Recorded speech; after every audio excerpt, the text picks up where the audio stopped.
hi, and welcome back to Discover the Ordinary. Today, I have really special guests that I thought when I saw what they did that we really think alike, and I have so many questions. Uh, um, we have here from Universität, from the University of Milano, right? That's University di Milano. Milano. Uh, Daniel Trabucci and Tommaso Buganza. Please correct me if I. Okay, good. This is great. And yeah, the way you do so much stuff. So I so many great things. The way that I got that my attention shifted to you was because Bob introduced us, and then you did this amazing survey about AI, where you did video questions and introductions, and you brought up the concept of AI as a co-thinker, which I find immensely exciting. But before we get into that, maybe just a short round of introductions and how it all ties together. So I give it, the stage is yours. Very briefly, this is Daniel. And Tommaso Buganza, I'm sorry. And so far, we are both professors at Politecnico di Milano. Let's see if both of us made it through the podcast. And which means that our main job is to do research in academia and to work with students. Our main area of expertise is innovation management and leadership. So we try to understand how companies can evolve what they do and how they do, and which are the mechanisms, the strategies, the ways in which leaders can actually help organizations in making this shift happening. In this big world, we're actually focusing on platforms and platform thinking as a tool to make innovation happen. So maybe what I can add is that so the kind of research that we do goes under the name of the design science, which means that on one side we try to understand what is happening, and we try to describe what we see in the world that is still not covered by existing theories, and try to either adapt or create new models to explain what is happening. But on the other side, we come from an engineering school. And that means that understanding is great, but is not enough. So we would like to have an active role in crafting what is happening, which means that on the one side we do typical academic research, and on the other side we develop tools, workshops, approaches, methodologies, GPTs, in order to help companies trying to do what we understood that can be done. So these are the two main things that we do. We study on the one side, and then we collaborate with organizations and companies in order to make it happen. Mm-hmm. That makes a lot of sense. You have what I really like. You have a very broad and practical approach as well. That is also something that I was really in the survey. You could really see it. Because a lot of research, of course, is theoretical, but then you build the GPTs, you build the workshops, how and how to get it really working in the companies. And what I saw was the Fujitsu business case. That was really nice. I reposted it a couple of weeks ago, I think it was, and where it was, I found really interesting that. Also, something we had in common is that it was a bottom-up approach, or not only, but it's a strong direction here that the people are actually they become co-creators. I think that's how you put it, right? Yeah, the whole research we are doing on Gen AI was actually starting from not really the Fujitsu case, but the usage of GPTs as a first platform strategy that OpenAI put in place. 2 years ago, more or less, OpenAI decided to open a marketplace for custom GPTs, for ad hoc version of their main LLM trained on a specific knowledge base. We actually develop ours, that is the platform thinking GPT and the platform thinking journey GPT, that is a support to our methodology. And starting from there, we have been trying to understand how this shift can actually be relevant from an organizational perspective and in terms of innovation dynamics. And actually, in asking for cool cases about that, we end up with the Fujitsu case. That is probably interesting in two different ways. On the one hand, at first, they decided to approach the Gen AI adoption as it is happening in so many organizations around the globe. So a bunch of guys got into a room, defined a number of pilot projects, and tried to lay them out. We cannot say it didn't work, okay? But we can easily say that it wasn't enough. We truly believe that the famous 95% of failed Gen AI project that was reported by MIT is actually quite related, on the one hand, to the definition of success of these type of projects, but that's another story. And also from this kind of approach, because it means that someone is thinking what someone else can be using in a technology that is, by definition, enabling all of us in doing potentially everything.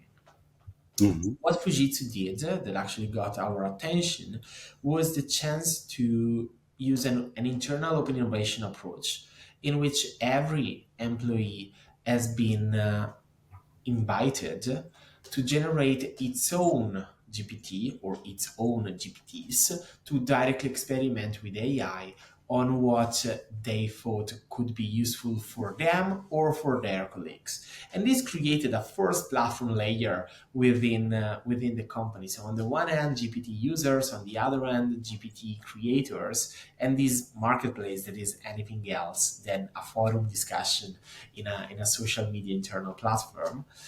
But that's the beginning of the real story that we studied. That is the second layer we found there. Among these thousands of GPTs that have been created in this way, there was one that actually got our attention quite significantly. Basically, they have an internal function that is called technology vision, that among the various tasks and the many activities that they do, there is the one of writing use cases on how their technologies can be used in different industries. And these cases are extremely valuable for the salesman because they have so many products, so many complex technologies that they need a support to let them understand what they can actually offer to their customers.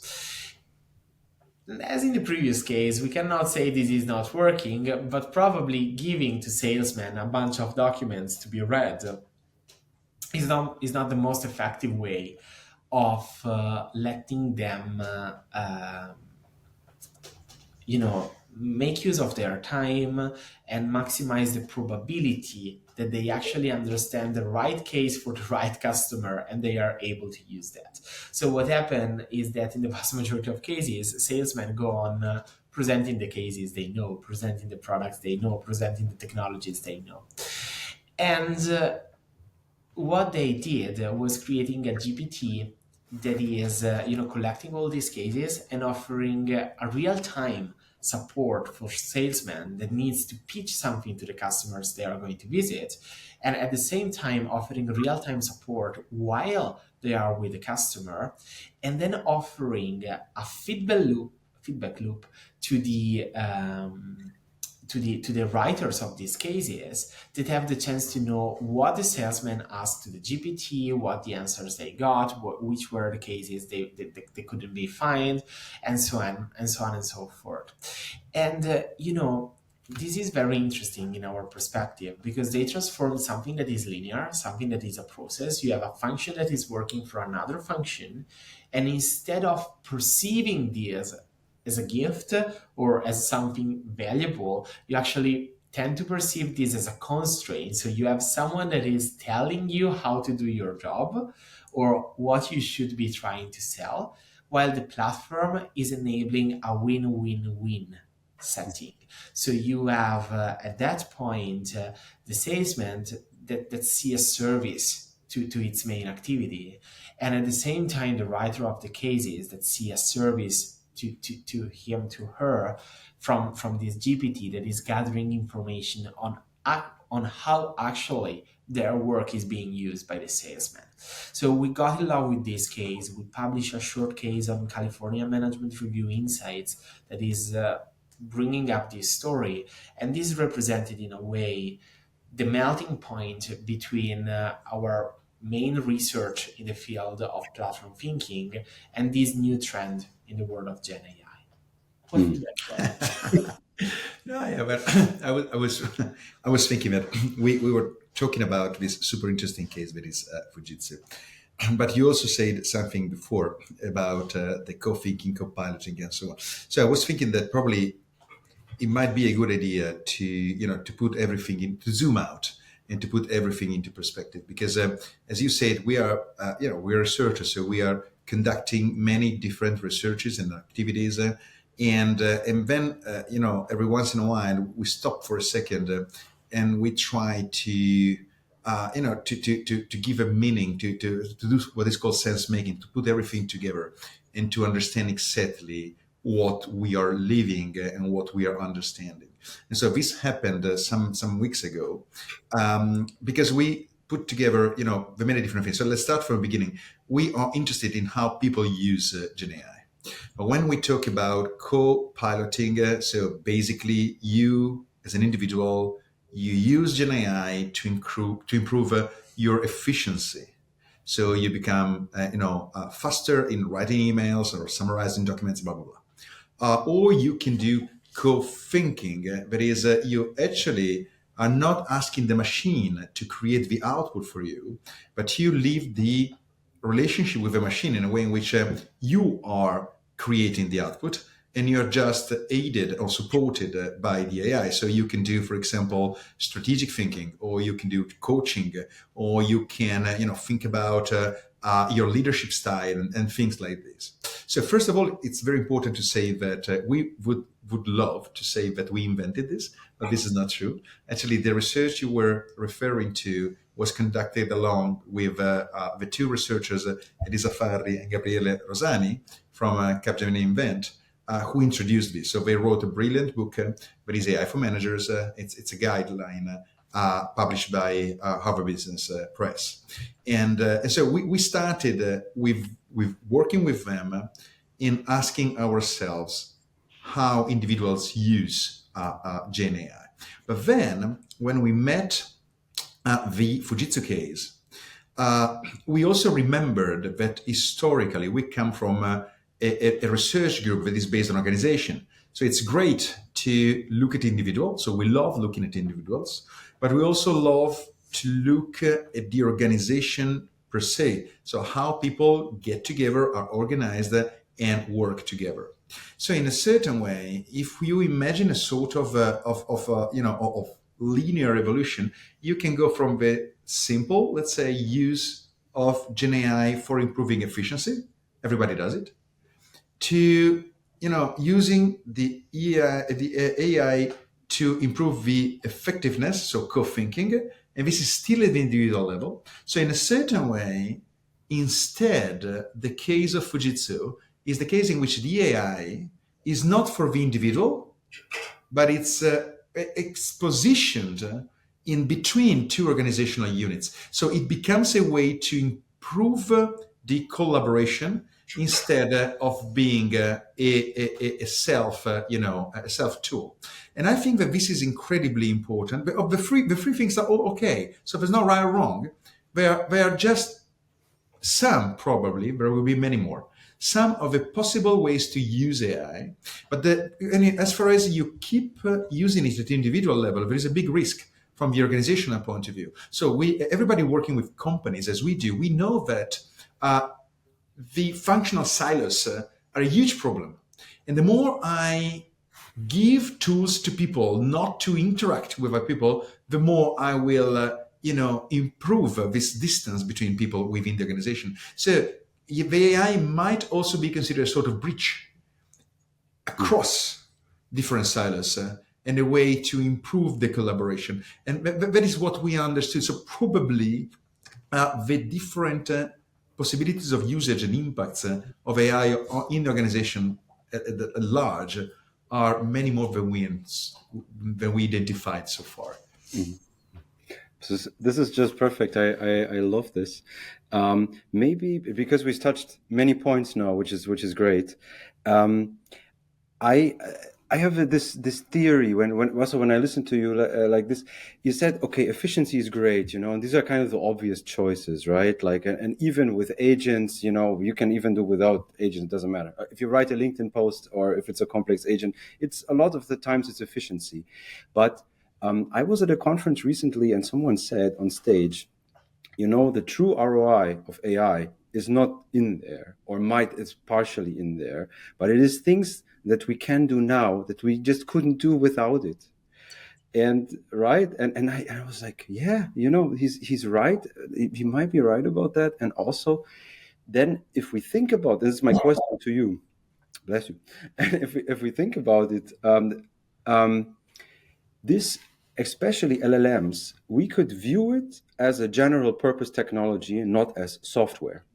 And I think that helps immensely, just as a mindset to remind ourselves that, okay, it might get a lot of things wrong, but so do we. So do I, definitely, right? Like, but what if it gets the things right enough, right? Like when my experience is, and a lot of times when you work with it and you have a good tool, your good GPT, for example, I have for my own writing, writes like me, it's 80% there.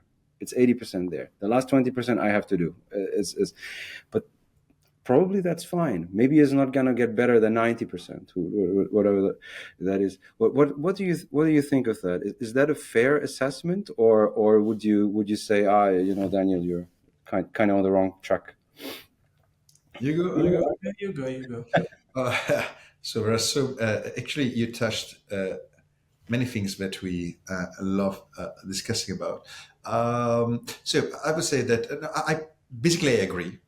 And I do think that we developed many GPTs for us that are doing, part of a job for us. Are they perfect? No, they are not. They are way better than the average person I meet around the world.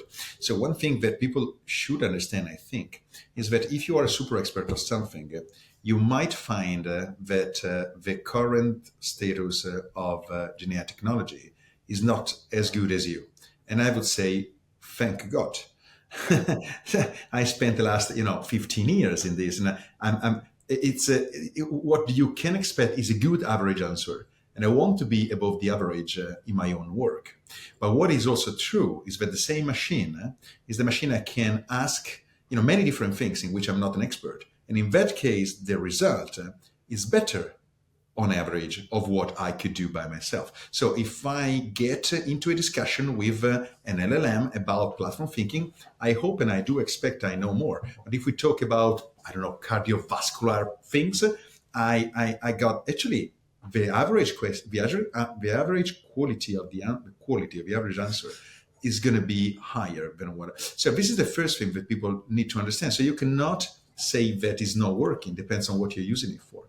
And the other thing is that I got this idea. I'm not sure if it is true, but I'm pretty sure that people that are that already have a certain level of experience in critical thinking, like the three of us and many other around. Let's say probably people between 35, 40 years old and 55, 60 years old.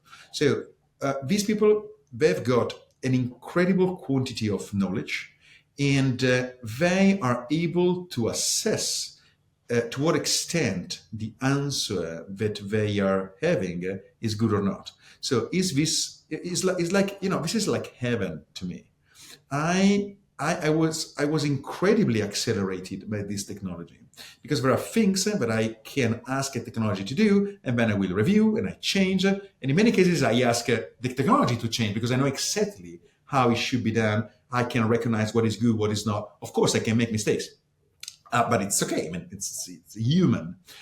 What I would be more, I wouldn't say worried, but I'm very curious about is what about the generations that didn't develop this critical thinking based on experience and knowledge? And how do they interact with the machine? Because at that point, they will take for good anything that is said. And this is, how do they actually develop their own critical thinking? And I don't want to seem pessimistic. I think they will. I think that the human being will find a solution. But I'm just curious to understand what's going to happen in the future, because I do see with my students, for example, that they, just say, especially ChatGPTs, it's incredibly good in shaping the answer and in giving the answer. So they just accept the answer, and and this is a problem. So how would they develop this ability? I don't know. It's going to happen, but I'm incredibly curious to see.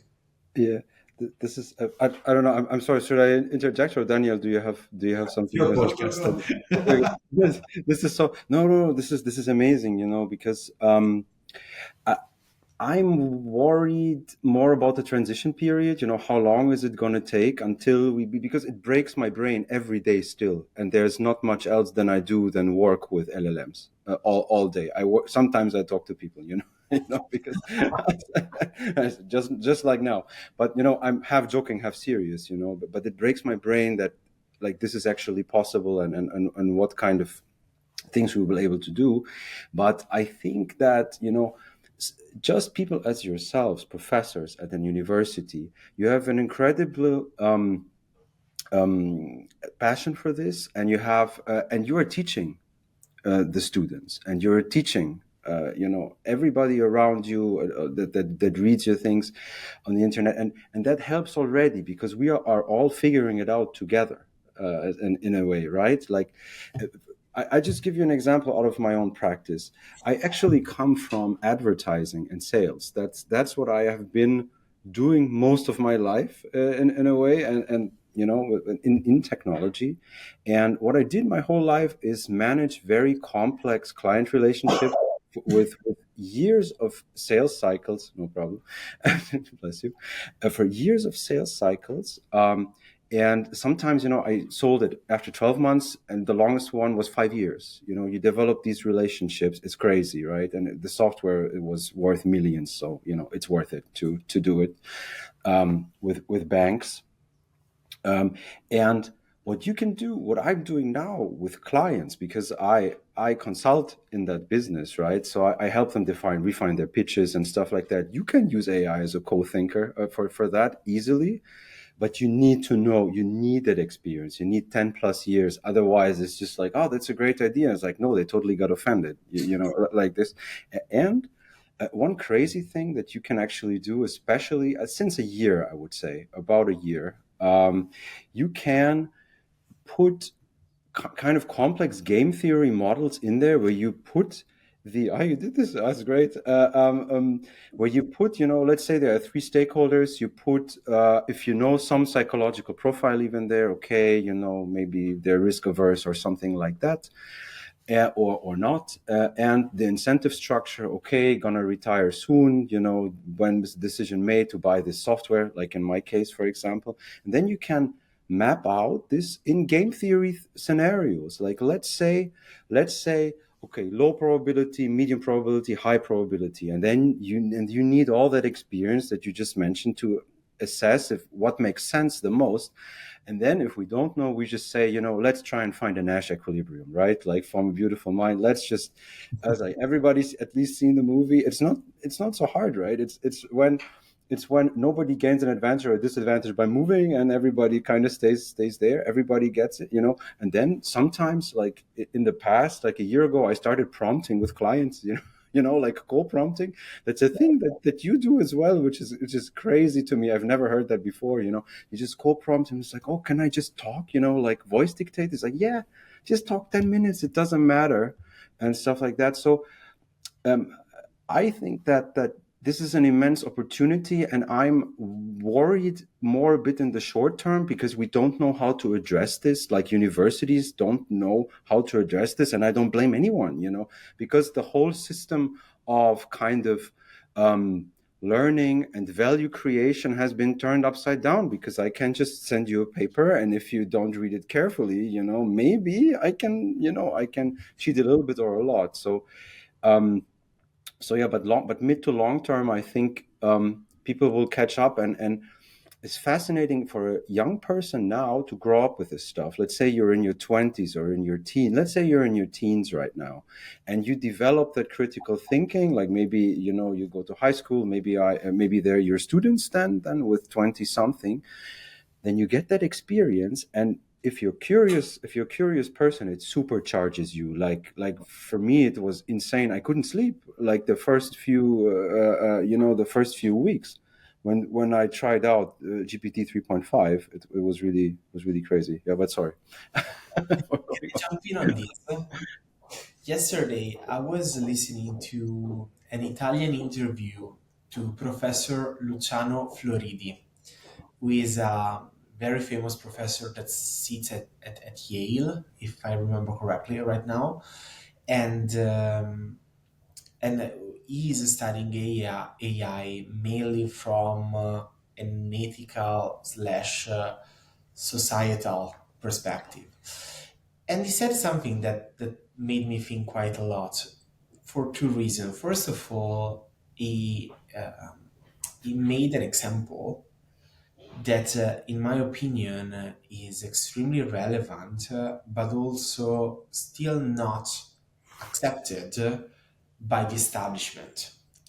He wrote a paper recently that is titled Distant Writing, Mhm. and it talks about the emerging ability of writing a piece, a paper, a book, an article, whatsoever, by working as a designer that is managing the structure of the document, that is managing the content, but partially, but is not managing neither the syntax, the grammar, the flow, or part of the content that can be found by the LLM. And I haven't read the full article. I heard him talking about it, but he basically says that it's switching the type of competencies we need to do that, and also to assess what we are doing, what we are reading, because in a way, the ability of writing become a commodity that wasn't in the past. Mhm. And I think this is extremely interesting, but I also believe that the world is not really ready for that, because many of the glasses we use to read the reality around us are not working anymore. You actually question the same concept of copyright at that point, because how we define copyright in this moment is simply not able to accept anything like this. I'm not saying it is within or outside, simply the concept of copyright has been crafted in a moment in which this possibility was not existing and not even imaginable to an easy degree. And I believe that what Tommaso said is true. People our age are in an amazing position because have the ability to actually see this innovation coming, welcoming it, still having in the brain the ability to foster critical thinking, to study, to write, and to do things as we were doing in the old world. At the same time, he says, let's please stop pretending that things are changing and that there is a pre and a post. Because for the people that are now joining the university, there is no pre. This is the word. This is how things can happen. This is how they learn to study over the last 3 years. This is how they will study for their university. So stop telling them the word before ChatGPT, because it's just they cannot understand the change. So we can tell stories, we can share insights, but we cannot have a conversation with them on how things are changing. They just knew a new word. And that's where, sorry for the very long introduction, where I truly believe that platform thinking meets Gen AI. Mm. because the platform revolution show, in my opinion, quite vividly how these type of transitions are difficult. What we studied with platform thinking is how legacy firms can use platform models to foster innovation. Said in a nutshell, what can a company like Siemens, like Eni, like Walmart, IKEA, and we could go on forever, can learn from companies like Uber and Airbnb? And on paper, it's not easy, but it's not that complex to give an Mm. answer to this question. We wrote a book in 2021 and published in 2023 Mm. titled Platform Thinking: Read the Past, Write the Future. And on paper, everything was there. Then we wrote a second book that is titled The Digital Phoenix Effect, that was published in summer 2025, in which we analyzed 140 companies that actually did this. And we found out that what we understood in theory actually happened in practice. But when you talk with those companies, when you talk with companies that lived the old world, that have been leading the old world and now are trying to make the shift, they are in very complex situation, even though they saw it right, even though they are doing it right, but every single action in those projects is a fight against the establishment. Mm. And I believe with Gen AI, something similar is happening. Anytime you now do something with Gen AI, you wonder how it will be accepted. It seems, according to some recent studies, that there is a gigantic bias in the content produced by Gen AI that is said in a simple way: if you do it, you believe it's good. If someone else is doing it with Gen AI, you believe it's bad. And I truly believe that this gap period is going to be essential to manage a proper transition in understanding how to use this technology. Mm. Because as it happened with platforms, they just happen around us. We accept them to a certain extent, but to integrate them in the old world seems to be much more complicated than in theory. Hmm. That's very interesting, because now we're getting also in the practical application at scale. That's very good. Um, I know it's a very complex topic, but also not everybody of the listeners is familiar with this, because it's a very AI specific podcast, but it's great. Could you explain maybe some of the learnings and the things that platform thinking brings, for example, to Gen AI, or any example that is really poignant, so that people get it. Well, how can they use it? What challenges can they overcome with it? Let's say. Hmm. Okay, this is a complex question.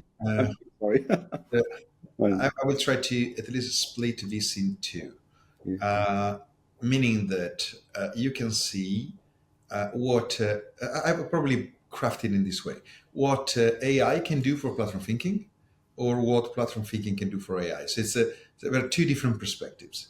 So what AI can do for platform thinking probably is the easiest to analyze. I mean, there are different typologies of platform models. So what we did in our first book was basically to identify some very basic, mechanism to create value through a platform.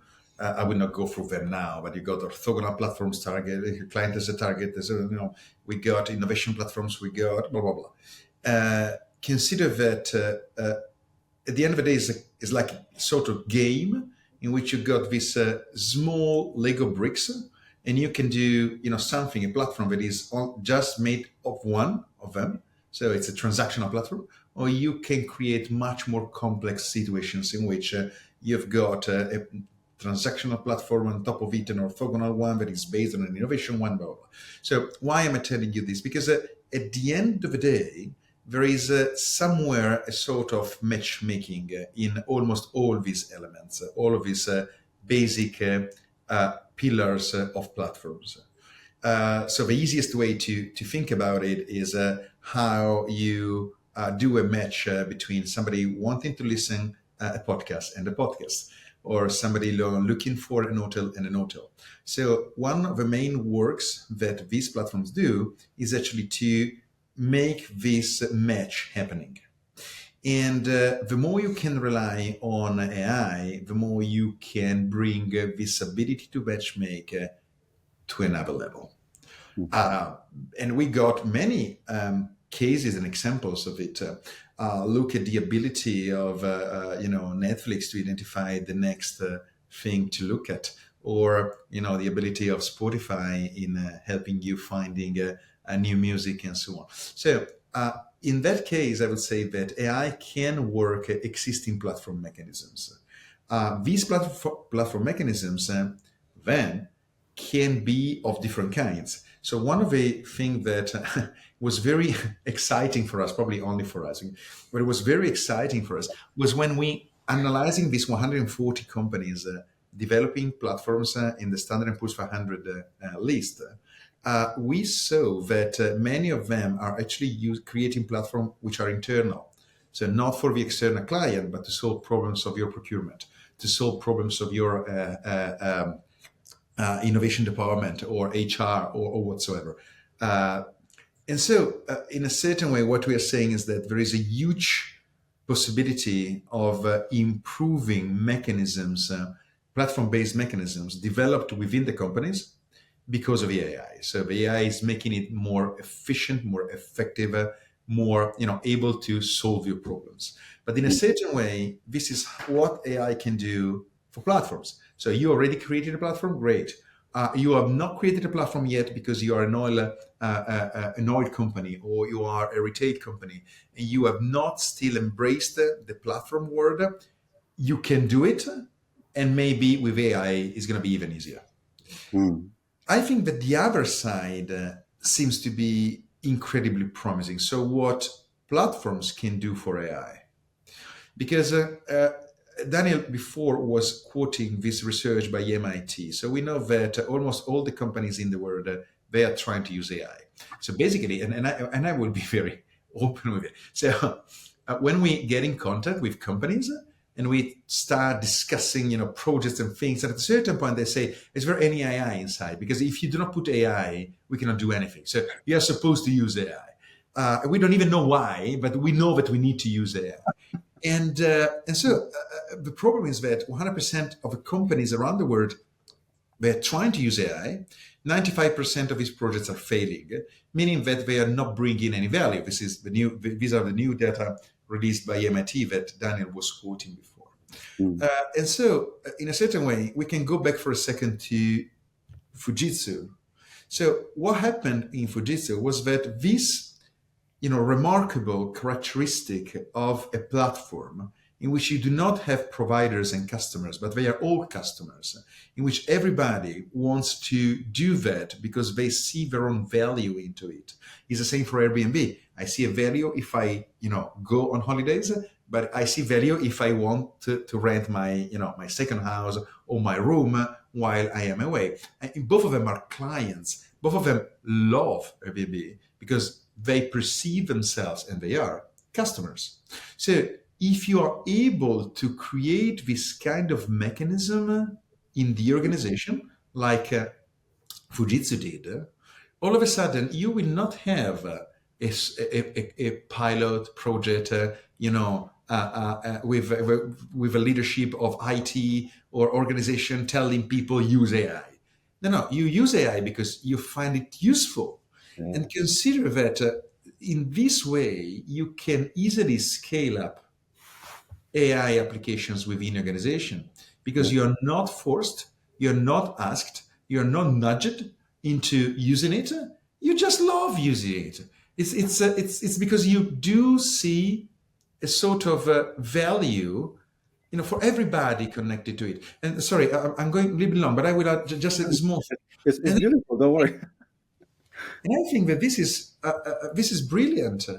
So it is brilliant because in a certain way, you are, letting people doing in the organization what they do at home.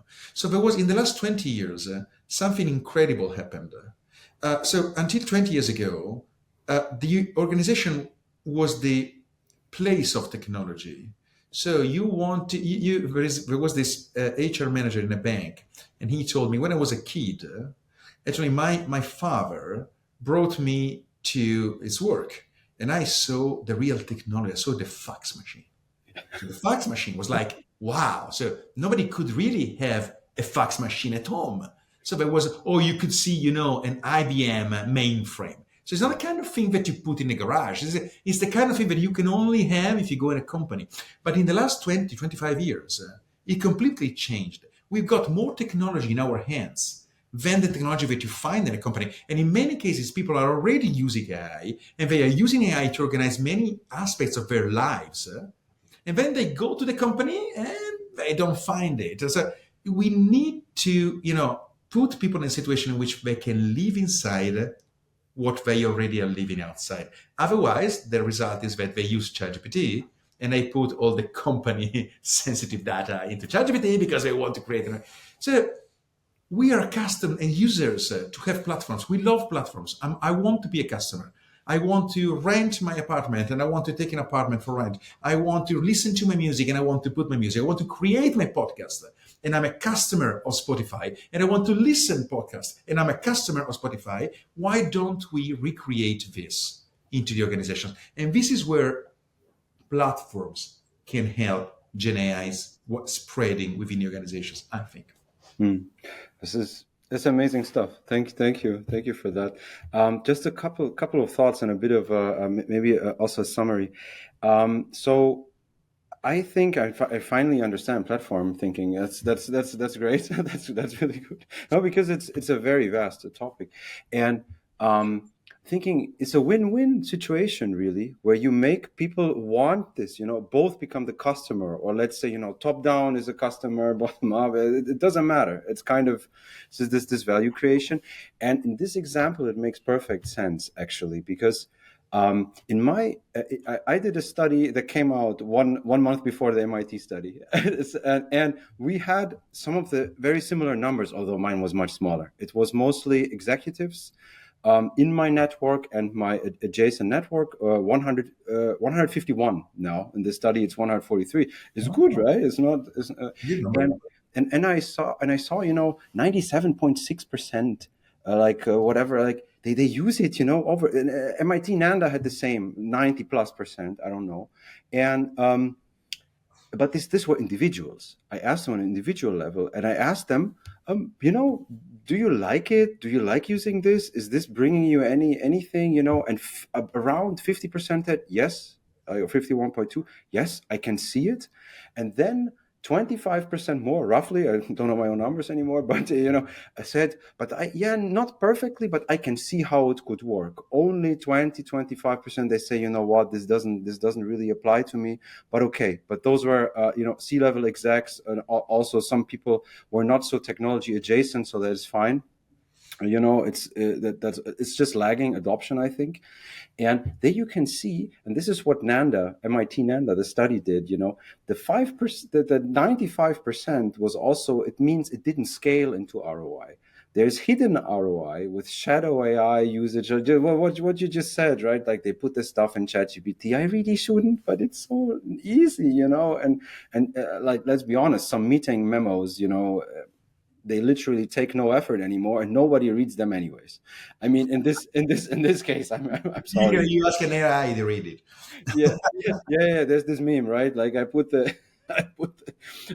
Oh, he wrote me a really detailed memo, and he wrote it with AI, and then you put it in an AI to summarize it again. It's beautiful. No, I think this is reality, 100%. This is so this is one thing that's on an individual level, and that is why this platform thinking approach works so well, because you combine this individual success. Let's say you're not a developer, but you can make a GPT. I think everybody can make at least one that is somehow useful for them in a reasonable amount of time, couple of hours, couple of days, something like that, less than 5 days, but probably, two, if you're interested, half a day, 2 hours, 4 hours, something. Yeah. And that is so beautiful because, and that is maybe the next point. We are all becoming sort of developers in a way with natural language. I would always argue, developers, they hate this if I say this, but if you make if you, I will work with lots of developers, but if you make a GPT, if you make a really elaborate prompt, I would argue you are creating some sort of application, even if it's just a temporary application. With Claude, you see, by Anthropic, you see that it is going much more in that direction, that it also makes you files and things like that. That is not so much the case with ChatGPT. Doesn't work that well. I mean, I wouldn't I wouldn't recommend it. With Claude, it's quite good. And I would say that if we go back to the thing, so I understand that now. And if we go back to the thing that we say, what is now possible with AI that wasn't before, I would say coding for a lot more people. I was like I was an average coder. I was okay, before this. So we kind of did this. You had to be a website developer back then when you were in advertising, or it wasn't possible. Now I'm actually making, or we are making the study into a dashboard that you can talk to. It's completely insane. You can, and in a matter of days, not months, or something like that, right? You see the dashboard. You see the numbers, the 95, the 5% success rate, the 95 failure rate. If you hover over it, there will pop up a question that you can prompt, and it will give you more context. I could put in some of your studies in there, and they would say, I need more data. I don't believe that. I just click, okay, these guys, they know, they asked 300 companies or whatever, or 140 companies. They said this, for example. So this is completely insane. And this is not by me, but I don't know who said it anymore. So it's mine. It's it's like before Gen AI, we had technology enable us to do certain things like Excel, spreadsheets are amazing. I do 30% of the work. The computer does helps me to get there to 20%. I have to do the last 80%, maybe, or now it's kind of flipped, the Pareto principle on its head, where we generate maybe 70, 80% if we have a really good GPT, if we have a really good application for us, and we just fill that in. And that is like going from this musician, I play violin, I program Java, to the what is it, the orchestrator of Director. everything, like the conductor. Thank you. Yeah, I a little bit of, because I don't even know how many programming languages my dashboard has now. I cannot tell you anymore. Like, there's a little bit of Python in there. I don't know to fix also some the LLM calls. There's some React for the front end and stuff like this. It's insane. And then there's Gemini, or whatever you want to hold it all together. And to me, this is like the new work environment. This is the transition period that we are in. I mean, fascinating stuff, really. In my opinion, the connection point between platform and Gen AI is quite coherent with what you said. We grow up in a linear world. We grow up in a world in which value flows linearly. You add value any step, in which complexity used to be managed in gatekeepers that got it all and made it ready for the next one in line. That's what happened with the developer, as you were saying. That's what happened. That's what used to happen in a way, even within organizations. When you set up a very complex Excel file, you have the one managing the complexity that deals with it and then brings it forward. Platforms showed us that there is another way of doing things, that someone can actually sit in the middle and managing the complexity for multiple stakeholders that needs to interact among each other. And this worked pretty well in many industries, in many different type of services. But so far, it wasn't happening that strongly, at least, in the knowledge world. That is probably that thing where complexity scale by design. because no matter if we are both speaking in English, we come from 12 years of platform studies. You come from a legacy in advertisement. We know different things. We speak different languages, even though we are using the same one. And in a way, Gen AI can be that engine that sits in the middle and let our complexity got together. And I think that if you combine with this with the view of platform, as you were saying, designing the role of that orchestrator that understand that people like you and people like us should talk no matter the linguistic differences we have, we can actually create more value together. That's where I see these two things getting together. And I truly think that this can be one way, definitely not the only one, but one way of letting these things evolve. And this is already taking place also in traditional platforms. If you think about the iPhone, the smartphone, we actually got very, you know, very established at this point, but used to be extremely innovative ways of finding the services we need. The App Store, the SDKs for having more applications and things like that.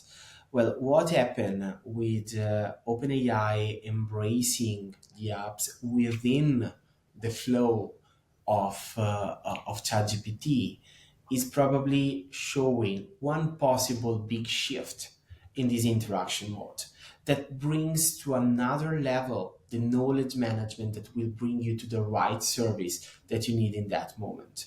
And it is kind of challenging the status quo of platforms as we've been knowing them over the last 20 years. This is not our core research, but we wrote a piece on that. It's available in our new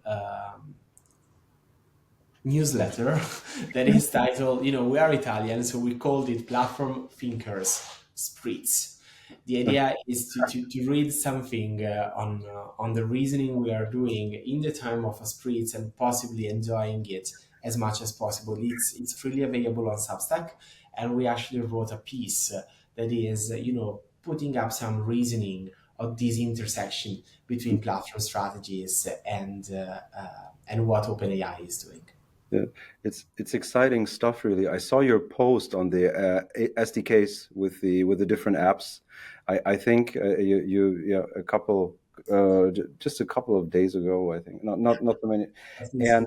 and and it's a great thing, and also the value creation in the sales cycle. You were basically making 2 points of the technological platforms connecting people, but also Gen AI connecting people. So I really like what you did with this Fujitsu sales use case, where you also can do things that you cannot do before because you actually learn about the product, and then you can kind of fix the gaps of your own knowledge, but also your teammates can fix their or your boss can fix it, and like, but not in a bad way. Familiarity and you manage a complex word. That's Yeah. amazing.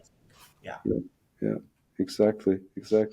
Any other? I know it's the time is maybe a bit pressing, but any other things that were exciting about the survey results? That's what I also was really interesting in, that you would like to share. Besides, I mean, the Fujitsu case, but any other 1 to 3 learnings that you would like to share from that as a summary? Maybe one thing that we didn't touch in today, Hmm. and frankly speaking, we have not done a lot of work on it yet, Hmm. but it emerged from the survey, and we think that is very interesting. Is so how we discussed today about Gen AI at individual level, Gen AI at the organizational level. There is another level in between, that is the team level. And so, how do you actually include Gen AI as a team member in your team? And how do you change the way in which you manage the team, the way in which you manage the project, and what could be the role of Gen AI as really as a as a humanoid sitting at the same table with you. We observed, so we are running this observatory in which we collaborate with different companies in order to, to try and test our tools, workshops, cards, GPTs, methodologies, and so on. So, in working with these companies, we actually saw that emerging. So you got some teams that are actually working for or only with the machine, and this is not working very well. But at a certain point, the machine becomes the focal point, and everybody's around a computer and they interact with the machine. While we saw other teams working in a different way, so they've got a human relationship with the machine as well. So that means that they ask something to the machine, they interact with the machine, they get an answer from the machine. But after having done that, they don't go back to the machine again. They take all of this information, they take all of these proposals and considerations, and they discuss them. And at a certain point, they feel that it's the right time to involve the machine again. And so we are looking at, different, this is just emerging though. We don't have really strong data about this, but it seems that there are different ways that teams of people can interact with the artificial intelligence. And I personally think this is incredibly fascinating. And by the way, I told you we are from an organizational research group, and you always have got individuals, teams, and then the whole organization. So maybe we are missing something in the middle. It is emerging, seems to be interesting. If I had, 2 cents to put on the table, I would say that I would probably bet that this is an interesting area to explore. Yeah. No, absolutely. I can tell you. I mean, I haven't done it at scale, obviously, because this is quite new. But I have had some more curious clients. Some of them, they say, "You and your AI tools, just give us the result of the report." But some of them say, "Well, what are the tools? Or can you build us some tools?" This is starting more and more. It has started in the last 18 months, 12 to 18 months. And what I can tell you is that they are very reluctant at first if they've never done it, especially with voice dictation or talking to it. It's like, no, don't I have to engineer the prompt, for example? Don't I have to structure it? I'm like, you can just talk, and then you can, if you really feel super uncomfortable, that's what I always tell people is ask it to structure the prompt for you. You give it an answer, and to just tell me, how would a prompt engineer structure it? And if you really want the professional output, I mean, I don't I just say I would say there are helpful outputs and there are outputs that are not helpful. So and this is exactly what you just said. Is the beautiful thing is we discuss it, and then sometimes we go back and validate it, for example, right? Like you have a broad thing, then you have maybe 3 good questions, and then it's over. Then you take the stuff, then you sleep on it, and then it's good basically in a workshop. But I would be very interested in hearing or reading your research about that, like best practices, because it depends on how well trust is established with these people, because you can easily feel, or I have the feeling that people are seeing themselves looking stupid, for example, especially when they don't interact often with ChatGPT, and that is the danger. They don't want to show themselves, but you cannot really make any crucial mistakes. Just prompt again, iteratively, right? Like that, yeah. And maybe one final question: if you have a summary of what you think from your research, and I know very very hard and mean question, but what should companies do, and what should people do? Like maybe if they take one thing from this podcast, one of each. What should they do with Gen AI? I think the question is difficult, but to me, the answer should be very easy, and is experiment. We are in front of something that we don't know, and we have good reasons to believe that this can be transformative at a high level. We do have clear evidence, as you said it at the very beginning, that this is a general purpose technology, and there are many great thinkers telling us that this is a paradigm shift.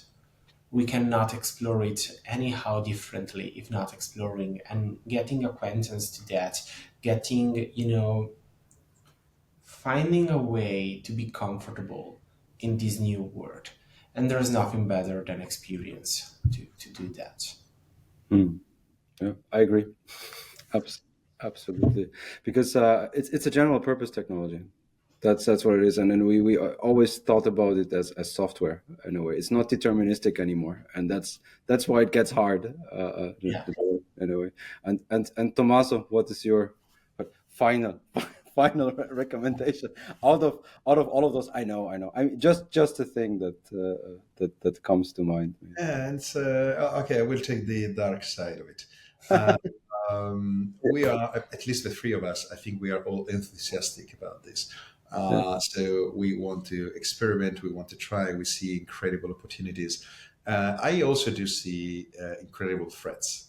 And I think that this is, as usual, the technology itself is not good or bad. It's how you use things that makes them good or bad. And so I think that as well as we do have some critical knowledge and we are required to apply critical thinking, we also should do it in terms of what is reasonable and what is not. So let me give you an example. I hate emails for many reasons. I got too many emails. I don't like to read emails. Anyway, I'm not good at emails. And a few months ago, I found this software that is AI based, and it is reading all of your emails and prioritizing them. Of course, it's learning from you, so it takes a little bit to get ready, but and then it's understanding somehow how to prioritize them, and it's prompting you some answers, and it's remembering you when there is something that need to be done. There's a deadline approaching, and blah blah blah. And I was like, oh wow! So that's finally God answered my all my prayers. It's there, and I actually wanted to try that, and I at a certain point I said, hey, wait a moment, I can easily foresee a future in which a machine is reading your email and is prompting me an answer to your email that I will most probably accept after a while. So it will take some time to be ready, and it will take some time to convince me. But after that, at a certain point, 90% probably, because if I got to read them again, so it doesn't make any sense. So I will probably just say yes, okay, yes. And I can already imagine in this future that my email is going to you, where your chatbot is reading the email, is prioritizing them, and is crafting an answer for my prompt for my AI. And I said, no, this is just wrong. So there's something here that is just wrong. Oh, yesterday I was with my 12 years old daughter, and we were reading the newspaper together. We often do it, and during the weekend we take a couple of articles and we read it together. And there was this article about your AI friend. Because of social anxiety, so somebody you can talk to for everything and so on. And she's 12. She was like, oh, it must be nice. No. You must find discomfort. You must be worried that when you say something, it can be not accepted. You must develop this social skill. So no, this is not right. I mean, you can have an electronic friend. That's okay, but I don't. This is wrong. So you can have it, you can use it, but it's also important that you are somehow anxious, that you are somehow worried, preoccupied, and sometimes you say the wrong thing, and you blame yourself for that, because it's from this blaming of yourself that you learn how to develop social skills. So I think that we need to be careful. So everything can be done, not everything makes sense to be done. And this thing is not something that we can somehow expect that states or the European Union or the individual companies decide that is good or bad. They did it. So they said, okay, these kind of applications you cannot do them. These kind of applications, yeah, it's okay. But this is something we need to be careful with. This I do see a sort of black mirror in front of us, and this is not the kind of responsibility that we can just give to somebody else. every single one of us is Mm. must be part of it. Yes. Very, very serious take, and I think it's very correct and scary. My maybe to end on a hopeful note, my hope is for this, that there is this uncanny valley effect, right? That we cringe when we see something, like even when I hear YouTube videos, I can hear ChatGPT talking to me because I read a lot on this stuff. Like, it's not this, it's that. You after a minute, and that we and then I turn it off because I just can't. I cringe, and the same with text. And my hope is that this uncanny valley effect, in this transitional period, we will filter out more and more, and these things become less and less successful, in a way, so that they are a friend. Some things are low value and yes, no, because otherwise it's really fun. I mean, the machine they don't need us. They can talk to each other. My AI agent and your AI agent, Tommaso, we can send emails to each other until the sun crashes onto the earth or something like that. That's it. Yeah. Maybe not such a positive end note, but You had good intentions, though. Yeah. but I try, I try. But guys, thank you so much. This was really an honor and a pleasure to have you at my humble podcast, and you're doing great work. I look forward to reading your newsletter and everything you put out in the future. I think you're onto a lot of things here, and yeah. Thank That's you, all, Daniel. all the best with We it. should have you sooner or later in one of our episodes and podcasts and things. Thanks so much for having us. Yes, thank you. It was a great chat, really. Thank you. Thank you.